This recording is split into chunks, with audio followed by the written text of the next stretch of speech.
파워북은 32개의 그 성경의 중요한 주제들을 뽑아서 우리가 하나하나 책으로 만들었고 그것을 나누고 공부하는 시간입니다. 오늘은 파워북 제1호 고난에 대한 주제를 저희가 살펴보려고 합니다. 제가 이 책을, 이 고난에 대한 주제를 파워북 제1호에다 넣은 이유가 있겠죠? 무슨 이유일까요? 이 고난에 대한 진리가 굉장히 중요한 진리입니다. 왜냐하면 그리스도인들이 고난이 올 때 신앙이 무너지는 것입니다. 그런데 이 고난 속에서 신앙을 유지하고 오히려 신앙이 올라갈 수 있는 그 비결을 우리가 발견한다면 얼마나 좋을까요? 우리 인생에서 신앙의 놀라운 비결을 우리가 붙잡게 되는 것입니다. 그래서 하나님 왜 나에게 이런 고난이 생깁니까? 왜 내 인생에 이런 일들이 자꾸 생깁니까? 이런 주제를 좀 나누려고 하는 것입니다. 파워북을 준비할 때마다 제가 이게 젊었을 때 준비한 자료이기 때문에 오늘도 말씀을 준비할 때 그 옛날에 그 이런저런 일들이 생각이 났습니다. 그때 저는 제 인생이 참 어렵다고 느꼈어요. 이런저런 고난과 풍파가 많았다고 느꼈습니다. 그런데 오늘 이 책자를 다시 제가 읽어보면서 큰 은혜를 받았고, 그때도 제가 이 고난에 대한 주제를 책으로 만들면서 글로 쓰면서 제 인생에, 제 신앙에 아주 중요한 전환점을 제가 갖게 되었습니다. 그래서 제가 오늘 여러분에게 이 1호를 나눌 때 여러분들도 여러분의 인생과 신앙에서 중요한 전환점이 되게 되길 제가 간절히 바랍니다. 자, 먼저 제가 파워북 50페이지에 있는 글을 좀 읽으면서 시작하도록 하겠습니다. 파워북 50페이지에 이런 어떤 선교사의 글이 있습니다.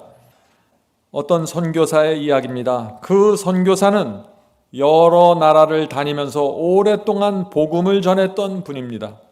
열심히 사역했지만 사람들이 별로 그분을 알아주지 않았습니다. 이 선교사는 정말 외국에 나가서 복음을 열심히 전했는데 주변 사람들이 알아주질 않는 거예요. 선교 결과도 별로 안 나오고 얼마나 힘들었을까요? 그렇게 살다 보니 아주 가난해졌고 제대로 된 교회도 없었습니다. 선교사는 깊은 좌절에 빠졌습니다. 자신을 다른 선교사들과 비교하면서 심한 열등감을 갖게 되었습니다. 성도 여러분, 이 복음을 전하면서 열등감을 가질 수 있습니다. 복음을 전하면서 경쟁심을 가질 수 있어요. 문제입니다. 자, 그러던 어느 날 귀가 아파서 병원에 갔는데 아주 특이한 암에 걸렸다는 진단을 받게 되었습니다.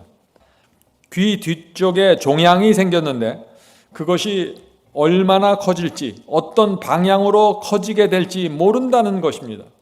두뇌 쪽으로 커지면 심각한 마비와 정신장애가 생길 수 있고 얼굴 쪽으로 커지면 안면이 마비될 수 있다는 것입니다. 경우에 따라서 생명에 문제가 생길 수도 있었습니다. 그 선교사는 그때 이렇게 고백합니다. 그런 질병에 걸리고 나니 아무것도 중요하지 않았습니다. 이 질병에 걸리기 전에는 자기 인생에 대한 패배의식과 여러 가지 고민이 많았었어요. 그런데 이 질병에 걸리고 나니까 아무것도 중요하지 않다는 사실을 깨닫게 된 거죠. 가난한 것도 부끄럽지 않았고 목회가 실패한 것도 문제가 되지 않았고 다른 선교사들에 비해 결과가 없는 것도 중요하지 않았습니다. 중요한 것은 나의 구원이었습니다. 성도 여러분, 우리가 죽음 앞에 서야만 인생의 우선순위가 정확하게 늘어지는 것입니다. 보통 때는 잘 몰라요. 보통 때는 아침에 일찍 일어나서 학교 가는 게 제일 중요하게 느껴질 수 있어요. 보통 때는 이번 달 월세를 내는 것이 가장 중요하게 느낄 수 있습니다. 그러나 죽음 앞에 서면은 하나님께서 나를 이 세상에 왜 보냈는지, 우리 인생의 최고 중요한 것이 무엇인지 정확하게 순서대로 주어지는 것입니다. 자, 계속해서 읽어보죠. 중요한 것은 나의 구원이었습니다. 나는 지금 하나님께서 나에게 이런 병을 허락하신 목적에 대해서 묵상하고 있습니다. 고난의 목적, 내게 이런 고난이 온 목적이 무엇인가? 참 놀라운 이 신앙 속으로 들어가기 시작하는 것입니다. 지금 나는 바울의 말씀을 붙잡고 있습니다. 모든 것이 합력하여 선을 이루게 된다는 하나님의 약속을 붙잡고 있습니다.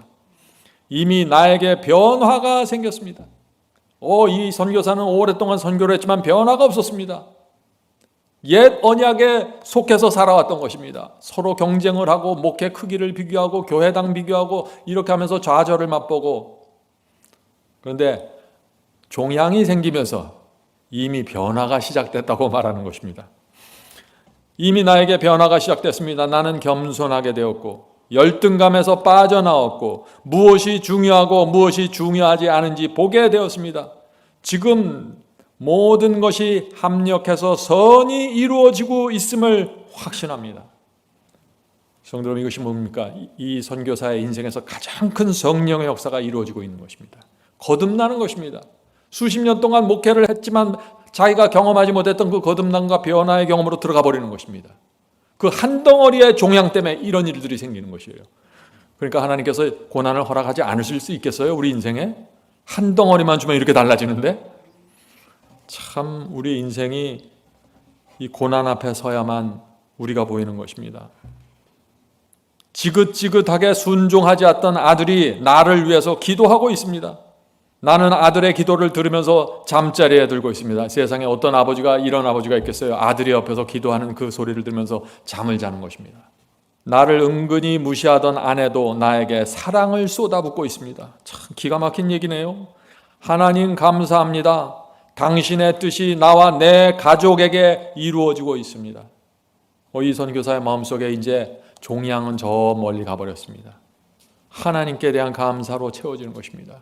구원 안으로 들어가고 온 가정이 말씀 안으로 지금 들어오고 있는 그 모습을 보면서 기쁨이 충만한 것입니다.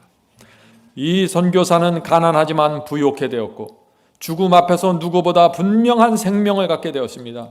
진리로 자유롭게 되었습니다. 모든 부끄러움과 좌절과 열등감에서 해방되었습니다. 성도 여러분, 우리는 건강할 때 이 경험 속으로 들어갈 수 있어야 됩니다. 우리가 그렇지 못하면은 우리가 건강할 때 교만하고 건강할 때 세속적이면 하나님께서 어쩔 수 없이 마지막 수단으로 어떤 때는 고난까지 허용할 수밖에 없는 그런 하나님을 우리가 코너로 밀어가는 것입니다. 하나님께서는 우리를 구원하는 게 우리의 인생의 목적이죠. 하나님께서 우리를 이 땅에 보내실 때 목적은 하나입니다. 내가 어떻게 해서든지 이 영혼을 거둬서 하늘에 데려가겠다. 그것이 하나님의 목적이에요. 그것을 위해서라면 하나님께서는 어떤 일이든지 결정하시는 것입니다. 우리 눈에서 눈물이 나오고 우리가 걱정이 돼서 밤에 잠을 자지 못하는 한이 있더라도 하나님께서 우리를 코너에 미루신다는 것입니다. 제가 젊었을 때 이것을 이해하고 나서 제 인생에 있는 모든 고난들을 다시 재평가하게 되었어요. 왜 고난이 있었을까? 내가 왜 이렇게 어려움이 있었을까? 내 경제가 왜 이렇게 어려울까? 왜 일이 안 풀릴까? 이렇게 오랫동안 다 이유가 있고 목적이 있고 그 안에서 하나님을 향한 기대를 갖고 제가 살게 된 것입니다. 성도 여러분, 이 선교사에게 종양이 없었으면 어떻게 됐을까요? 종양이 없으면 참된 행복이 무엇인지도 몰랐을 거예요. 종양이 없었다면 늘 아내에게 구박받는 그 상태로 살아갔을 것입니다. 종양이 없으면 그 말 지긋지긋하게 듣지 않던 그 아들의 기도 한번 듣지 못하고 살아갔을 거예요. 하나님께서 가장 고통스러운 고난을 통해서 엄청난 역사를 이뤄내신다는 것입니다. 그래서 우리는 고난이 올 때 감사의 마음을 가질 수 있다고 지금 말하는 것입니다. 고난이 오는데 감사로 들어갈 수 있다는 것입니다. 이것을 세상 사람들이 이해할 수 있을까요? 그래서 고난의 첫 페이지는 아픔과 고통입니다. 그러나 고난의 마지막 페이지는 은혜입니다. 주 안에서 자유로워지는 것입니다.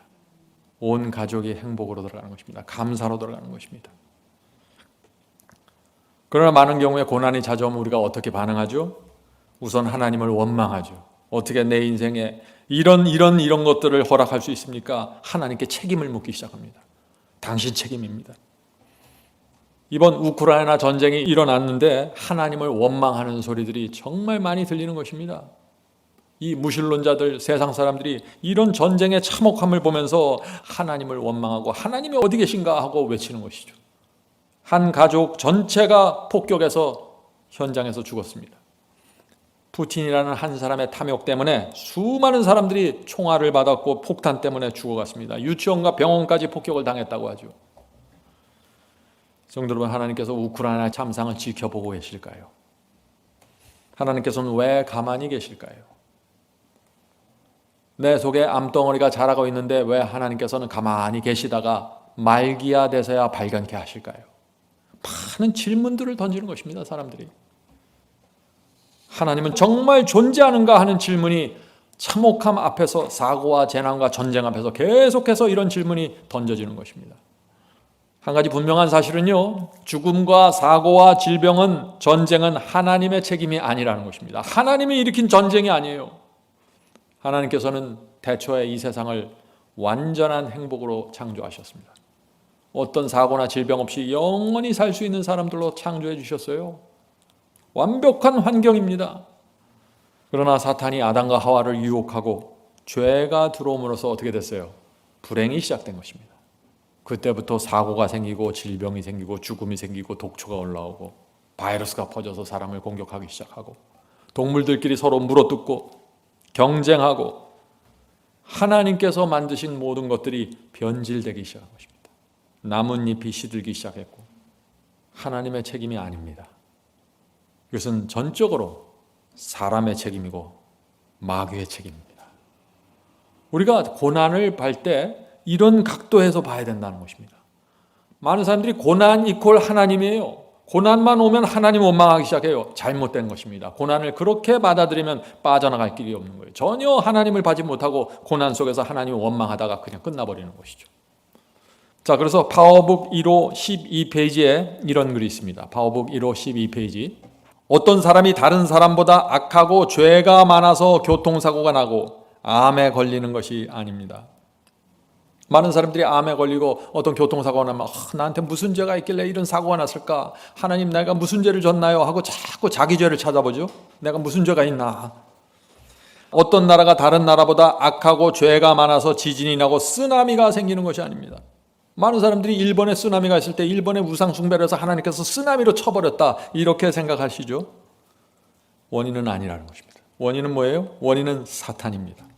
지금은 사탄이 지구를 점령하고 있는 시간입니다. 비록 죄 없는 의인이라고 할지라도 예수께서 재림하셔서 지구를 사탄의 손으로부터 완전하게 구원해 주실 때까지는 재난과 고통을 당하면서 살아갈 수밖에 없습니다. 의인이라고 할지라도 말이죠. 하나님께서 가장 사랑하는 그리스도인이라고 할지라도 어떤 때는 교통사고가 나고 어떤 때는 전쟁에 나가서 죽는 것입니다. 왜요? 사탄이 지배하는 세상입니다. 사탄은 전쟁과 질병과 고통으로 우리를 공격합니다. 그러나 하나님은 사랑이시기 때문에 그런 상황 속에서도 우리를 인도하시고 위로하시고 기도하실 때 마음의 위로를 주고 성령으로 감동시켜 주시는 것입니다. 성도 여러분, 우리가 고난을 어떻게 통과해야 될지 잘 생각해 보세요. 하나님께서는 항상 우리를 보시고 가까이 계시지만 움직이지 않고 가만히 계실 때가 많이 있어요. 침례 요한이 죽음 앞에 서 있을 때 하나님과 천사들 아무도 움직이지 않았어요. 예수님도 단 한 번도 방문 오지 않았어요. 침례 요한이 감옥소에 가 있는데 가까운 거리에 있었습니다. 요한이 기도해도 응답이 없었고 대답하지 않았어요. 하나님의 침묵의 시간이었습니다. 왜 그랬을까요? 자, 파워북 1호 12페이지 보겠습니다. 파워북 1호 12페이지. 침례 요한이 사형장의 이슬로 사라지는 순간까지 예수께서 그를 방문하지 않으셨습니다. 제가 핍박을 받고 감옥에 가면 우리 교우님들이 방문 오실 거 아니에요. 근데 예수님은 방문 안 갔다는 거예요, 침례 요한을. 왜 그랬을까요? 요한의 생애는 죽는 순간까지 고독과 외로움의 계속이었습니다. 왜 하나님께서는 요한을 어두운 감방 속에서 신음하다가 죽어가도록 내버려 두셨을까? 우리는 하나님의 마음속에 있는 이유를 알 수 없습니다. 그러나 침례 요한 역시 그리스도의 고난에 참여한 한 사람에 불과하다는 사실을 기억해야 합니다. 하나님의 아들인 예수께서도 십자가에서 외롭게 죽어가셨습니다. 갈보리 언덕에서 마지막 죽음의 순간까지 홀로 그 길을 걸었습니다. 하나님께서 당신의 아들을 고통에서 건져주지 않으셨습니다. 그러므로 우리도 하나님의 침묵 속에서 고통과 고난을 당할 수 있는 것입니다. 때때로 외로운 길을 걸어가게 되는 것입니다. 하나님께서 침묵하실 때는 이유가 있다는 것입니다. 예수께서 십자가에 달리셨을 때 하나님께서 침묵하셨던 이유가 있는 것처럼 침례 요한이 홀로 외롭게 감방 속에서 죽어갈 때, 순교자가 될 때 조용히 계신 데는 이유가 있다는 것입니다. 여러분이 가난 속에서 경제적으로 질병으로 어렵고 고통당할 때 하나님께서 침묵하신다면 이유가 있다는 것입니다. 그 이유를 모르지만 신뢰하는 것이 믿음이라는 것입니다.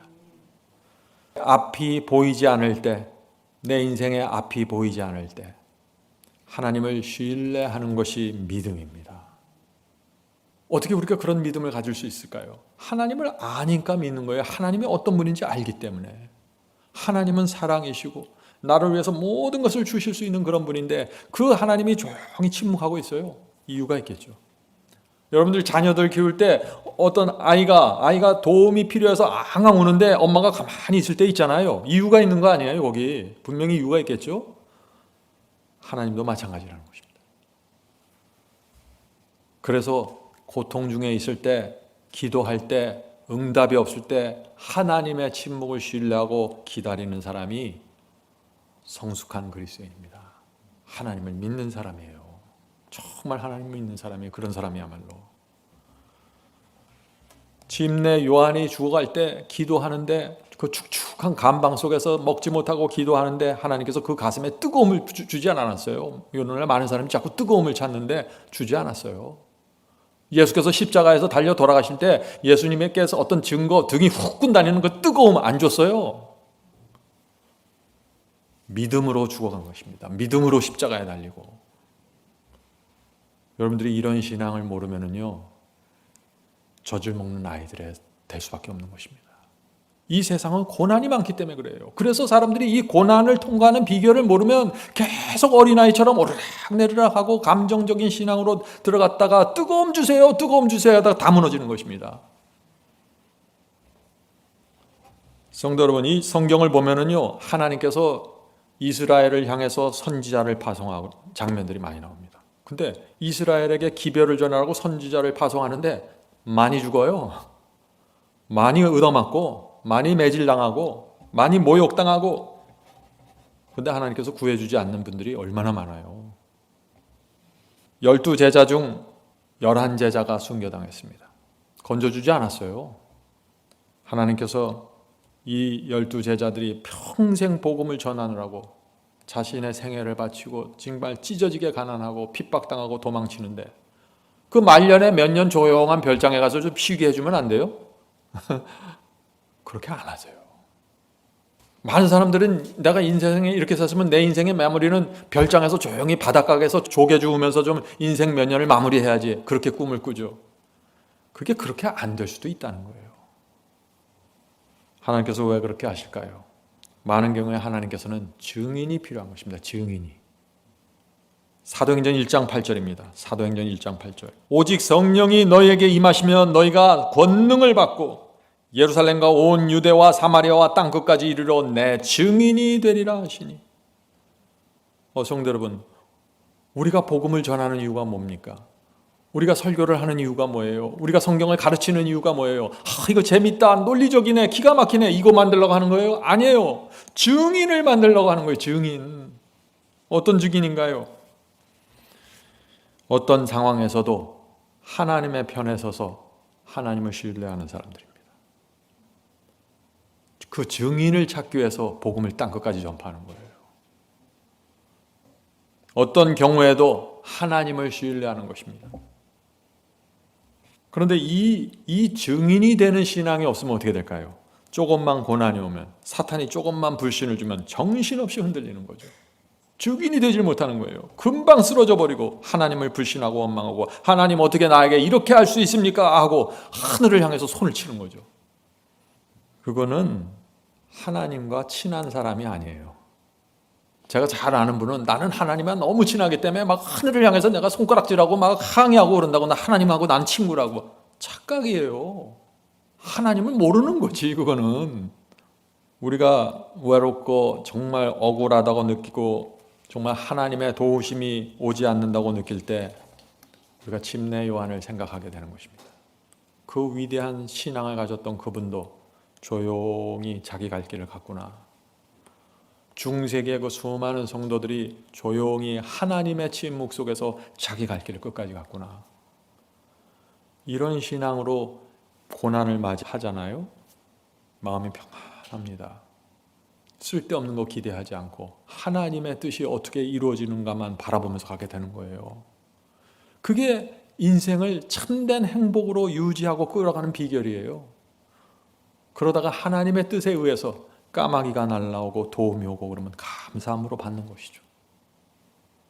분명한 사실은 하나님의 침묵에는 이유가 있다는 것입니다. 하나님께서 우주 전체를 보면서 경영하시는 것입니다. 하나님께서 우주 전체를 보시면서 또 내 인생 전체를 보면서 우리를 인도하시는 것입니다. 우리는 그런데 내 눈앞에 벌어진 일밖에 보질 못해요. 내 앞에서 지금 이것이 생겼으니까, 내 앞에서 지금 생활비가 떨어졌으니까, 내 앞에서 지금 무슨 질병이 생겼으니까 이것만 보고서 이걸 갖고 하나님과 딜을 자꾸 하는 거예요. 하나님이 참 곤란해요. 그렇게 되면은. 하나님은 지금 사탄과 우주의 전쟁을 벌이고 있고 내 인생 전체를 보면서 지금 이 타이밍에 지금 이 사람에게 고난을 어느 정도 줘야지 이 영혼에게 최선의 선택일까? 그래서 우리가 하나님을 믿고 신뢰해야 된다는 것입니다. 우리가 고난 속에서 부르짖을 때 하나님께서 침묵하더라도 신뢰해야 된다. 이것이 믿음이라는 것입니다. 성도 여러분, 이런 믿음을 한번 훈련해 보세요. 여러분 삶 속에 잔잔한 고난이 있죠? 그때 한번 이 믿음을 기억하셨다가 훈련을 해보세요. 그러면 이 믿음이 여러분의 것가 되기 시작합니다. 이 믿음이 어떻게 작동이 되는지. 언젠가는 하나님께서 우리에게 설명해 주십니다. 내가 그때 왜 너에게 그런 고통을 줬고 허락했고 네가 그렇게 기도하는데 내가 왜 응답하지 않았는지 하나님께서 설명해 주실 것입니다. 그런데 어쩌면 우리가 살아있는 동안 그 대답을 듣지 못할 수도 있다는 것입니다. 우리가 성경을 열심히 공부해도 하나님의 이 놀라운 하나님의 침묵을 이해하지 못한 상태에서 우리가 끝날 수도 있다는 거예요. 그러나 언젠가 우리가 하늘에 가면은 우리가 다 질문할 수 있고 다 들을 수 있습니다. 그때 우리가 그 설명을 듣고 나면 어떻게 될까요? 하나님 그때 저를 도와주지 않아서 정말 감사합니다. 그때 저를 도와줬으면 큰일 날 뻔했군요. 그때 제 기도를 응답했으면 제가 크게 교만할 뻔했군요. 우리에게 시련이 얼마나 필요했는지 그때 저희가 차라리 조금 더 시련을 주지 그랬어요. 살아있는 동안 제가 주님을 더 영광을 돌렸어야 되는데 하늘에 가서 후회할 사람들이 얼마나 많을지 모르겠어요. 우리가 아는 것처럼 바울에게는 질병이 있었죠. 학자들은 바울이 눈병을 가졌을 것이라고 얘기합니다. 그래서 바울은 이 3번이나 자기의 육체의 가시라고 불렸어요. 자기의 질병을 제거해달라고 3번이나 기도했는데 하나님께서 응답하셨나요? 응답 안 하셨죠. 하나님께서 이 가시를 바울의 몸에 그대로 남겨두는 것이 최선이라는 결론을 내리신 것입니다. 내 은혜가 내게 족하다. 바울은 그 말을 듣고 더 이상 그의 인생에서 그 질병에 대한 기도를 안 하는 것입니다. 이것이 믿음입니다. 기도를 하세요. 그러나 하나님께서 응답 안 하시고 침묵하시면 그것을 하나님의 뜻으로 받으시고 그대로 하나님을 믿고 가라는 것입니다. 근데 사람들이 기도했는데 응답 안 하네. 왜 그러지? 하나님 왜 이번 달 11조를 안 내서 그런가요? 자꾸 이런 식으로 생각하는 거예요. 그러니까 길을 잃어버리는 거예요. 신앙이 계속 요동치는 거죠. 자기 생각에 하나님을 짜 맞춰버리는 거예요.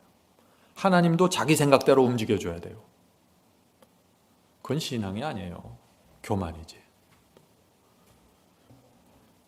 자, 파워북 1호 28페이지 보겠습니다. 28페이지.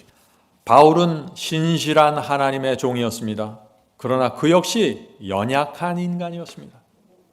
바울도 참 저와 여러분 같은 성정을 가진 연약한 사람이었어요. 하나님께서는 바울이 이룩한 놀라운 사업과 그의 희생을 보면서 스스로 교만해질 수 있는 위험을 보셨습니다. 성도 여러분, 바울이 교만해질 수 있는 위험을 갖고 있었던 사람이라는 게 이해가 되세요? 왜? 그도 육체를 가진 사람이에요. 육체에서 올라오는 충동을 느끼는 사람이에요. 시험을 하면 시험을 받는 사람이에요. 그래서 바울도 나도 날마다 죽노라고 고백하는 것이죠. 하나님께서는 바울이 스스로 자신을 높일 뿐 아니라 다른 사람들에 의해서 높여질 위험을 아셨습니다. 성도 여러분, 바울같이 경건하고 거룩한 사람이 자기 자신을 높인다고요? 이럴 위험을 보셨다고요? 하나님께서? 사람들이 조금만 칭찬하고 조금만 나를 따르고 목사님 말씀 좋습니다 하면 그냥 정신 못 차리는 거예요. 조금만 댓글이 올라오면 정신 못 차릴 수 있는 거예요. 그게 사람이에요. 바울도 그런 위험을 가지고 있었던 것입니다. 그래서 하나님께서 3번이나 그 경건하고 거룩한, 다른 사람들은 안수해서 다 병을 낫게 하는 그 바울에게 바울의 병은 고쳐주라는 거예요. 사람들이 어떻게 생각하실까요? 아니, 바울은 설교도 하고 정말 하나님의 종이고 방언도 잘하고, 다른 사람들은 안수하면 병도 낫는데 왜 자기는 자기 병 하나 못 고치지? 바울의 설교에 파워가 안 나가는 거예요. 이 병 안 고쳐주면은. 그렇잖아요. 그런데 안 고쳐주는 거예요, 하나님께서. 왜요? 바울의 영혼이 더 중요하기 때문에. 바울이 구원받아야 돼요. 하나님께서 응답하지 않을 때는 이유가 있는 것입니다. 그래서 바울에게 육체의 가시를 허락하셨습니다. 우리는 그것이 바울의 몸을 괴롭혔던 질병이라는 사실을 알 수 있습니다. 하나님께서 왜 우리에게 고통을 허락하실까요? 우리의 유익을 위해서입니다. 우리가 가지고 있는 교만의 위험성을 보시고 하나님께서 고난이라는 수단을 사용하신다는 것이죠. 성도 여러분, 이 고난에 대한 진리가 중요합니까? 정말 중요한 진리입니다. 이거를 알아야 겸손을 이해하게 됩니다. 하나님께서 어떤 때는 질병을 통해서 교만을 치료하시고, 어떤 때는 내가 큰 문제, 큰 죄를 범한 내 죄를 보면서 내 교만을 보게 하십니다. 한번 엎어져도 크게 와당탕 하고 뒤집어져야 그때 겨우 내가 교만했구나 보게 되는 거예요. 그런데 이 고난이 온다고 해서 사람들이 다 알곡으로 자라고 변화되고 거듭나는 건 아니에요. 어떤 사람은 고난을 받고 고생을 하면 더 악착 같아져. 더 이기적이 되고 더 욕심을 내고. 참 이상해요. 어떤 사람에게는 고난이 유익이 되고 어떤 사람에게는 유익이 안 될 수가 있는 것입니다. 그래서 이 고난이 오면서 알곡과 가라지가 딱 나눠져 버리는 거예요. 고난이 오면서 어떤 사람은 겸손하게 자신을 낮추면서 알곡으로 살아가고, 어떤 사람은 고난이 오는데 성령의 역사를 거절하고 가라지가 되어버리는 것입니다. 고난 앞에서 두 무리가 딱 나눠지는 것입니다. 내적인 경험이죠. 내적인 경험에서 나눠지는 것이에요. 우리 자신에게 달려 있습니다. 고난을 허락하신 하나님께서는 분명한 목적과 이유와 뜻을 갖고 고난을 허락하시는데, 그 하나님의 뜻을 살피지 않고 불평하고 나를 높이고 슬퍼하고 이러면 이 고난이 아무것도 아니게 된다는 것입니다. 내 구원에 전혀 도움을 주지 못한다는 것이죠. 고생만 지겹게 하고 이 세상을 끝나버리는 거예요. 의인이든 아니든 다 고생을 하는 거예요. 경제적으로 고생하고 자식 때문에 고생하고 집 때문에 고생하고 계속해서 모두 의인과 악인이 다 고생을 하는 거예요. 그런데 이 악인들은 이 고생과 고난이 전혀 구원에 도움이 안 되는 거예요. 구원에 전혀 도움이 안 되는 거예요. 성경에 보면은 이 고난을 통해서 성장한 사람들의 이야기가 많이 나오죠. 하나님께서 모세에게 40년 동안 미디안 광야에 가서 양을 치라 했습니다. 고난이었습니다. 왕궁에서 자라던 모세였어요. 그런데 하루아침에 저 광야에 가서 그 양들 뒤치다꺼리 하면서 40년을 보내라는 거예요. 고난입니다. 그런데 거기서 이스라엘 백성을 인도할 수 있는 지도자가 된 것입니다. 여러분이 먼저 지도자가 되기 원하면은 고난을 받으셔야 돼요. 사도 요한은 밤모섬에서 유배당해서 외로운 삶을 살았습니다. 사람들이 그때 사도 요한을 보면서 밤모섬에 끌려가는 사도 요한을 보면서 이제 사도 요한도 끝이구나, 마지막 이제 남은 한 명의 제자도 끝이구나, 다들 슬퍼했어요. 그런데 거기서 계시록을 기록합니다. 고난 속에서 하나님의 뜻을 이루시는 것입니다. 사도 바울도 그 고문당하고 감옥소에 갇혀 있는 동안 많은 서신서가 기록되는 것입니다.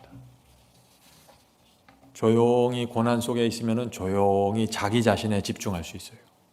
고난이 없으면 어떻게 돼요? 집도 보러 다니고 백화점 세일도 다니고 뭐 누구도 만나고 바빠요. 고난이 없으면 바빠요. 근데 일단 고난이 오면 어떻게 돼요? 탁 주저앉아갖고 집중하게 됩니다. 고난 속에 들어가면 하나님께 매달리게 됩니다. 경제가 잘 풀릴 때는 매달리지 않다가도 경제가 어려우면 하늘만 바라보죠. 언젠가 저 산 너머에서 도움이 올까 하고 쳐다봅니다. 그래서 하나님께서 고난을 주신다는 것이죠. 고난이 없으면 정신 못 차려요. 얼마나 높아지는지 몰라요. 고난이 없으면은. 이 고난과 시련을 통해서 사람들이 하나님께로 인도되는 모습을 보면은요, 신비합니다. 정말 신비해요. 어떻게 저 교만했던 사람이 저 고난이 지나가고 나니까 저렇게 될 수 있을까? 그런데 더 신비한 것이 있어요. 그럼 뭐냐? 하나님께서 복을 주시고 보혜 주셔서 재물을 주고 건강을 주고 부족한 것이 없이 평탄하게 살았어요. 애들도 잘 풀리고. 그런데 교만해요. 그런데 교만해요. 신앙이 없고. 이상한 신비예요. 그래서 고난이 오든 건강이 오든 재산이 오든 하나님 앞에 겸손을 배우는 자가 되어야 된다는 것입니다. 다윗은 고난을 통해서 세상을 버리고 순종하는 신앙을 배우게 되었습니다. 시편 119편 67절 71절 시편 119편 67, 71절 고난 당하기 전에는 내가 그릇 행하였더니 이제는 주의 말씀을 지키나이다. 고난 당한 것이 내게 유익이라 이로 인하여 내가 주의 율례를 배우게 되었나이다. 성도 여러분, 여러분의 생애 속에 고난이 찾아왔나요? 참 큰 실수를 했습니까? 인생이 무너졌습니까? 걱정하지 마세요. 고난을 통과하면서 배우시면 됩니다. 고난 당하기 전에는 내가 그릇 행하였더니 이제 주의 말씀을 지키나이다. 주의 말씀과 주의 교훈이 얼마나 중요한지를 내가 넘어지고 우당탕당 깨져봐야 아는 것이에요.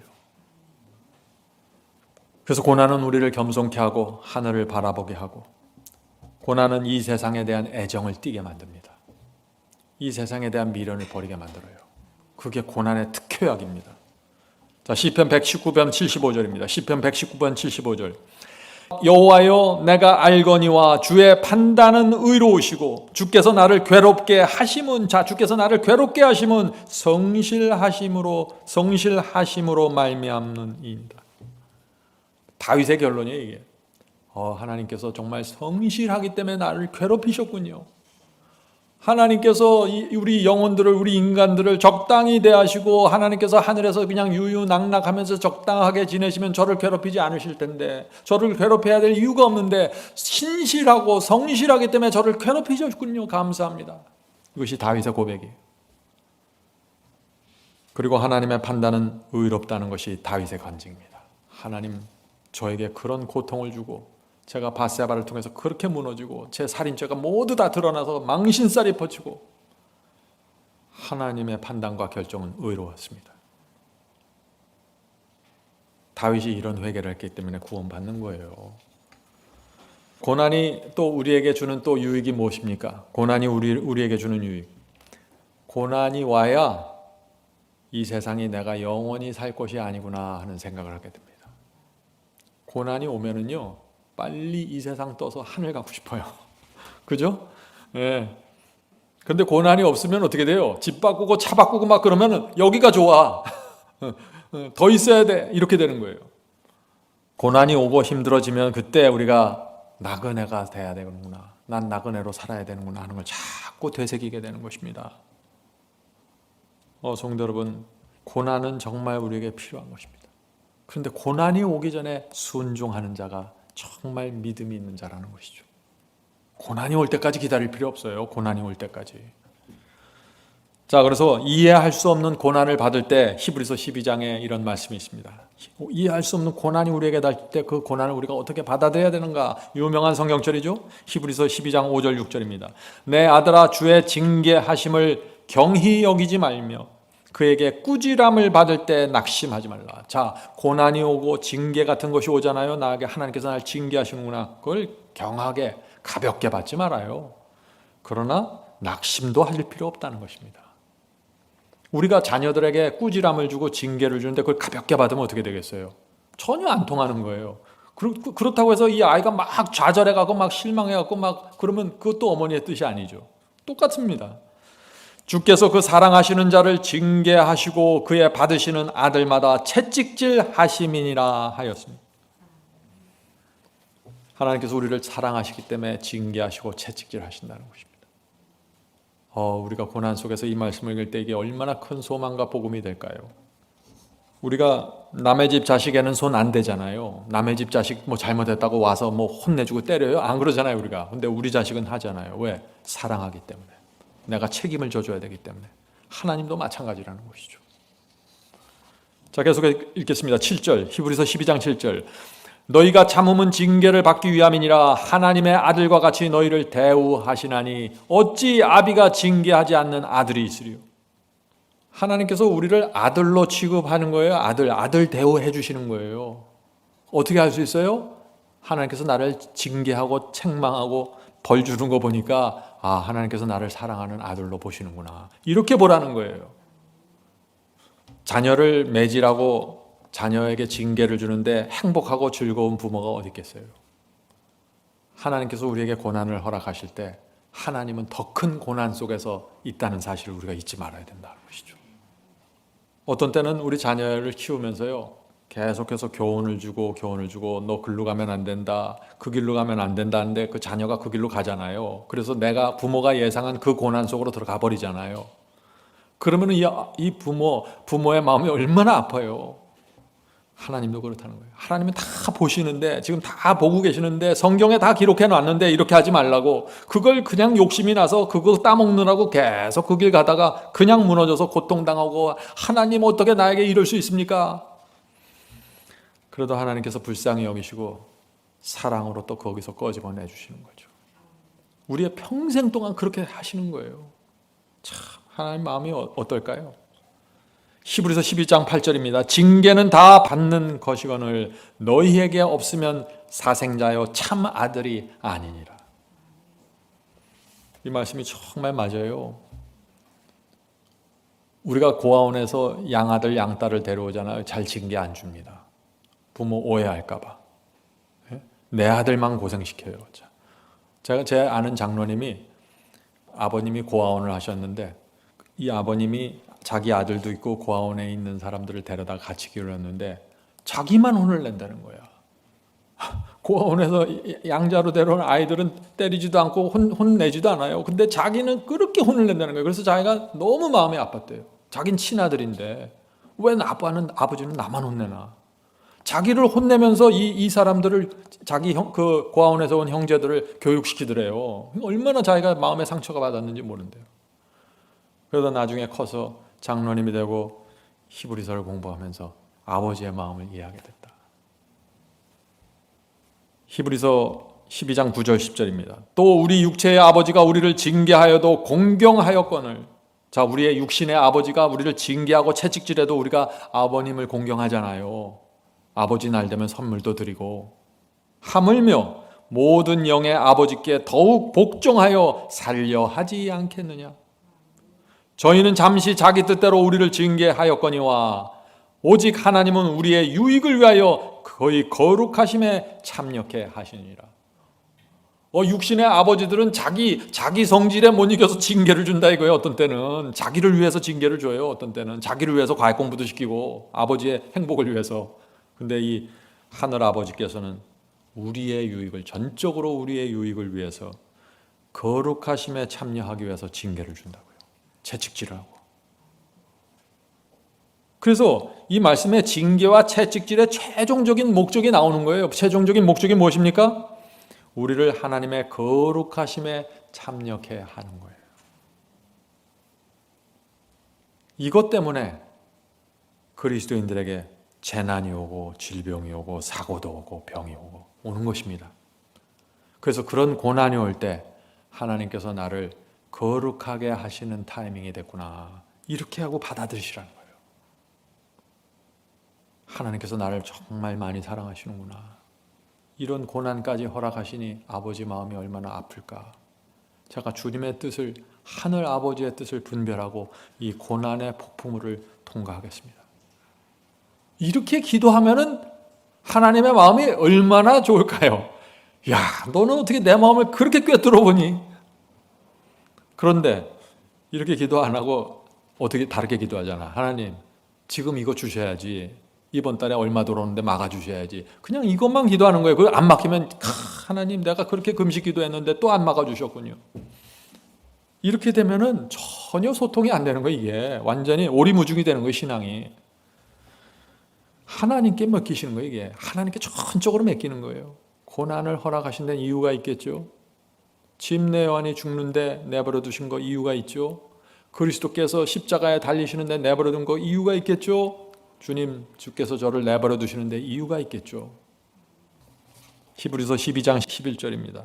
무릇 징계가 당시에는 즐거워 보이지 않고 슬퍼 보이나 후에 그로 말미암아 연단한 자에게는 의의 평강한 열매를 맺나니.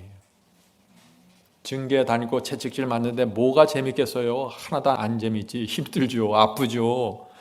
그러나 그것을 통해서 연단한 자들이 나온다는 것입니다. 의의 평강한 열매. 의의 평강이에요. 그냥 의가 아니라 평강한 열매예요. 고난 속에서 마음이 평안해지는 것입니다. 12절 13절입니다. 히브리서 12장 12절 13절. 그러므로 피곤한 손과 연약한 무릎을 일으켜 세우고 너의 발을 위하여. 자, 고난 속에서 지금 왔는데 너희 손이 피곤하지 무릎이 연약하지 그러나 일으켜 세우라는 것입니다. 하나님의 뜻이 있기 때문에 너희 발을 위하여 곧은 길을 만들어 저는 다리로 하여금 어그러지지 않고 고침을 받게 하라. 팔다리에 힘을 주고 좁은 길을 가라는 것입니다. 하나님의 뜻이 있으니까 걱정하지 말라는 것입니다. 하나님의 지혜와 하나님의 사랑과 하나님의 놀라운 섭리 속에서 내 생에 모든 것이 합력하여 선을 이루어지고 있으니까 걱정하지 마라. 하나님을 신뢰하라는 것입니다. 그래서 사업이 망해도 일이 안 풀려도 문제가 생겨도 하나님의 섭리와 하나님의 지혜와 사랑을 보면서 믿는 것입니다. 그것이 믿음이에요. 어떤 목사님의 고백을 읽으면서 이 시간을 마치도록 하겠습니다. 이 목사님은 지금부터 한 100년 가까이 전에 살았던 목사님이신데 저는 이 목사님의 글을 읽을 때마다 깊은 감동이 옵니다. 그래서 오늘 제가 이 글을 읽어드릴 때 여러분들 이 글의 내용을 묵상하시면서 이 목사님이 어떤 생애를 사셨고 우리 그리스도인들이 진리를 따라가는 우리가 어떤 생애를 살아가야 되는지 깊이 묵상해 보시기를 제가 간절히 바랍니다. 진리가 인도하는 의의 길을 걷기로 결심했을 때, 자, 이 목사님이 진리가 인도하는 의의 길을 가기로 결심하는 것입니다. 걷기로 결심했을 때 나는 수많은 원수들을 교회 안에서 만나게 되었다. 진리대로 살자고 진리를 설교하지 않을 때는 원수가 없었어요. 근데 진리를 정확하게 설교하고 지금 가고 나니까 원수들이 교회 안에서 생긴다는 것입니다. 그래서 깜짝 놀라는 것이에요. 충격을 받는 것입니다. 내가 세속적으로 살 때는 교인들이 나를 친구로 대해 주었는데 진리가 이끄는 대로 살고자 하니 나를 인정해 주는 사람이 없었다. 한 가지 놀라운 사실은 모두가 나를 버리고 홀로 남게 되자 그때야 비로소 하나님이 보이기 시작했다. 참 놀라운 경험이었다. 교인들이 나를 칭찬하고 내 주변에 친구들이 많고 내 사업체에서 내 직장에서 내가 다 인정받을 땐 하나님을 보지 못했는데 다 떨어져 나가고 전혀 인정받지 못하고 손가락질 당하고 원수들이 나오기 시작하자 그때야 하나님이 보이기 시작했다고요. 진리를 가진 성도의 삶에서 영광은 고통 뒤에 온다. 사람들에게 비웃음을 받고 짓밟힘을 당하고 면전에서 모욕받고 악인의 취급을 받은 후에야 영광이 온다. 성도 여러분, 보통 사람들은 이 경험까지 가지 못할 거예요. 그런데 이 목사님은 진리를 워낙 확고하게 전하다 보니까 수많은 원수들이 생기고 심지어 같은 교회에 있는 교인들까지 그 설교의 가치를 인정하지 못하는 거예요. 왜 목사님은 그렇게 좁은 길만 얘기합니까? 왜 목사님은 자꾸 십자가에 못 박으라는 얘기만 합니까? 왜 이 세상을 그렇게 고난 속에서도 하나님을 믿고 그렇게 살아가는 그런 얘기만 합니까? 뭔가 좀 더 풍요롭고 뭔가 좀 더 재미있는 얘기가 있을 텐데 교인들이 등을 돌리는 것입니다. 사람들에게 비웃음을 받고 짓밟힘을 당하고 면전에서 모욕받고 악인의 취급을 받은 후에야 영광이 온다. 고통은 영광의 길을 열어준다. 봄이 오기 전에 겨울이 오듯이 영광이 오기 전에 고통이 온다. 무릇 경건하게 살고자 하는 자들은 기꺼이 고통의 잔을 마셔야 한다. 그러나 감사하자. 고통이 있기에 기도하는 사람이 될 수 있기 때문이다. 원수가 있기에 친구가 한층 고맙고 사랑스러운 존재로 느껴진다. 세상이 나를 괴롭히기 때문에 하늘이 한층 그리워진다.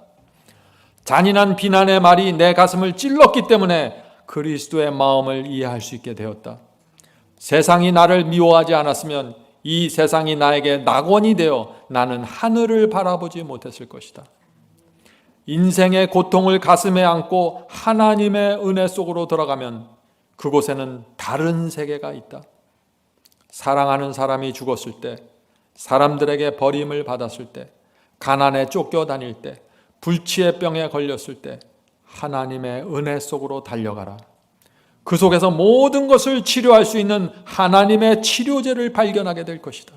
이 목사님은 이것을 발견했다는 것입니다. 이 교회 안에서 진리를 전하다가 외롭고 전덕꾸러기 신세가 되면서 이리저리 쫓겨다니면서 진리를 계속해서 수십 년 동안 전하면서 이 놀라운 이 고난의 진리를 발견했다는 것입니다. 말 하나하나, 단어 하나하나가 다르잖아요, 벌써.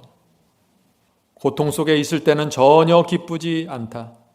그러나 그것이 인내의 열매를 낳고 보다 높은 신앙을 우리에게 베풀어 주기 때문에 고통이 올 때마다 감사하게 된다. 고통은 우리를 하나님의 마음과 직접 만나게 해준다.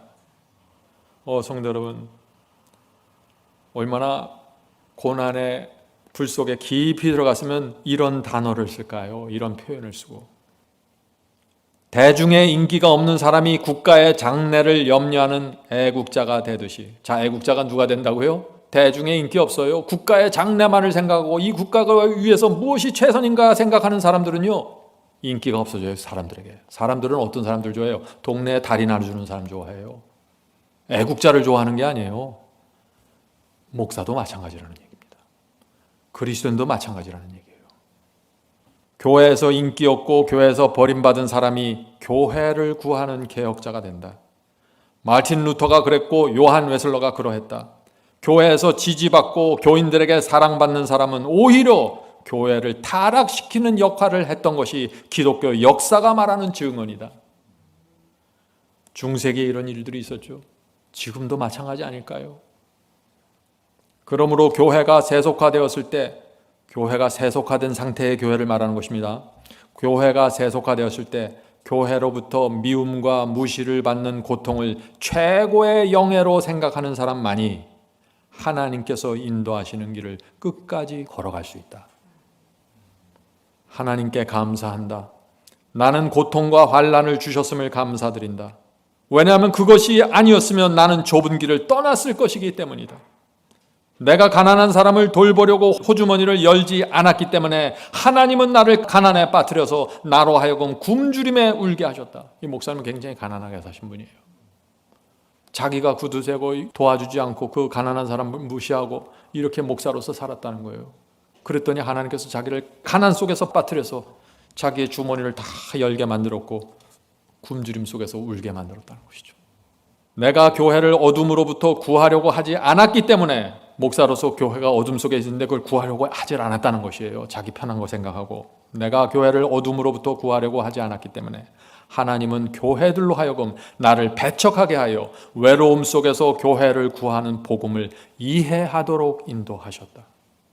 하나님께서 나를 향하여 두셨던 가난함과 핍박과 외로움의 채찍이 이제는 감사와 행복의 복이 되었다. 성도 여러분, 이 고난과 고통의 첫 장은 아픕니다. 그러나 그 뒷장부터 은혜가 오고 진리에 대한 확신이 오고 마음의 풍요로움이 오고 은혜가 오는 것입니다. 이것을 이해해야 참된 그리스도인의 길을 갈 수 있는 것입니다. 내 신앙이 말라버렸고 진리가 그 빛을 잃어버렸을 때 나는 전해야 할 기별이 없었고 부를 수 있는 찬양의 노래가 없었다. 이 목사로서 신앙이 말라버렸어요. 진리의 빛이 없었습니다. 그래서 설교하려면 전해야 될 기별이 없었다는 것이에요. 그리고 찬양을 하고 싶은데 부를 수 있는 찬양의 노래가 자기 입에서 나오질 않았다고요. 그런데 고난이 바꿔주셨다는 것입니다. 그런데 하나님께서 보내주신 고통이 내게 임해서 나의 가슴을 찔렀다. 나는 깊은 고뇌와 아픔 속에서 방황하였다. 그런데 고통이 남긴 상처에서 회개가 흘러나왔다. 고통이 지나간 자리에 상처가 생기죠. 그 자리에서 회개가 흘러나왔다고요. 생명을 담은 설교가 흘러나왔다. 이 목사님이 드디어 그 고통이 지나간 다음에 생명이 있는 설교를 하기 시작했다는 것입니다. 내 신앙의 눈은 열렸고 찬미의 노래가 다시 내 입에 돌아왔다. 그때 나는 내 아픈 상처를 만지면서 이렇게 말했다. 하나님, 내게 고통을 주셔서 영혼을 소송케 하시니 정말 감사합니다. 고통을 피하려고 하지 말라. 그것을 이기려고 하라. 그러나 스스로의 힘으로 싸우려고 하지 말고 하나님의 능력으로 승리하도록 하라. 걱정과 염려가 이 몸을 덮칠지라도 나는 한없는 하나님의 능력을 시험하리라 하는 찬송이 나와야 한다. 성도 여러분, 하나님의 능력을 시험하십시오. 하나님의 능력 속으로 들어가서 정말 이 고난 속에서 평강을 누릴 수 있는지 시험해 보라는 것입니다. 자, 계속해서 읽겠습니다. 자신에 대한 오해를 풀려고 애쓰지 말라. 그들은 진리와 원칙을 세우는 자를 오해하기 원한다. 오해하기 원하는 사람들은 오해하는 거예요. 못 푸는 거예요. 그들에게는 만 가지 설명도 의미가 없다. 스스로 나아가서 원수와 맞서려고 하지 말라. 하나님께서는 내가 원수 앞에서 침묵하기를 원하신다. 하나님께서는 시간을 통하여 내가 누구인지 증명해 주신다. 성도 여러분, 하나님께서 여러분이 누구인지 시간을 통해서 증명해 주시는 것이에요. 오랜 시간이 흘러간 후에 내가 누구인지 드러나도록 섭리하신다. 세상과 교회 안에서 짓밟힌 후에 오랜 세월 침묵하다가 의가 드러난 자는 하나님의 사람이다. 이거는 참 이 목사님의 간증 아니면 경험 아니면 나올 수 없는 얘기죠. 세상과 교회 안에서 오랫동안 짓밟힌 후에 세월이 지나가고 침묵해요. 아무도 인정하지 않았어요. 아무도 그 목사님의 가치를 인정하지 않았어요. 한참 세월이 지나간 후에 그 목사님의 의의가 드러났다는 것입니다. 그런 사람들이 하나님의 사람이라고요. 그러나 세상과 교회 안에서 높은 지지와 존경을 받다가 오랜 세월 후에 수치 가운데로 떨어지는 사람은 죄의 사람이다. 의인은 불평하지 않고 변명하지 않으며 하나님의 재판 과정을 지켜보는 자이다. 제가 젊었을 때 이 글을 읽고 참 한동안 마음이 먹먹했습니다. 이런 그리스도인의 삶이구나. 고난이 뭐구나. 진리의 길을 간다는 것이 무엇이구나. 설교가 무엇이구나. 교회를 사랑하는 것이 무엇이구나. 진리대로 살아가는 그 인생이 무엇이구나. 내 앞에서 누가 나를 반대하고 누가 나를 오해하고 누가 나를 공격해도 그때 어떻게 해야 되는 거구나. 이 글 속에서, 이 목사님의 그 인생의 글 속에서 많은 것을 생각하면서 정말 눈물을 흘렸습니다. 너무 감동했어요. 이 글을 읽고. 저는 부족하지만 나도 내 인생에 살면서 이런 경험을 해봐야 되지 않을까. 그런 생각을 했습니다. 여러분들, 우리가 오늘 고난에 대한 글들을 읽었죠. 말씀을 나눴죠. 이제는 여러분이 과거에 살았던 그런 삶에서 나오셔야 돼요. 이젠 정말 하나님의 말씀으로 깊이 들어가셔야 돼요. 그 말씀을 있는 그대로 받으면은요, 감사와 풍요로움으로 들어가는 것입니다. 우리 오늘 이 파워북 1호를 공부하면서 하나님께서 우리 모두에게 개인적으로 성령께서 꼭 역사해 주시길 제가 간절히 바랍니다. 하늘에 계신 저희들의 아버지, 이 고난에 대한 깊은 진리가 저희의 심령을 울리고 저희의 신앙과 저희의 믿음과 하나님께 대한 저희의 신뢰가 한 계단 더 올라갈 수 있도록 도와주시옵소서.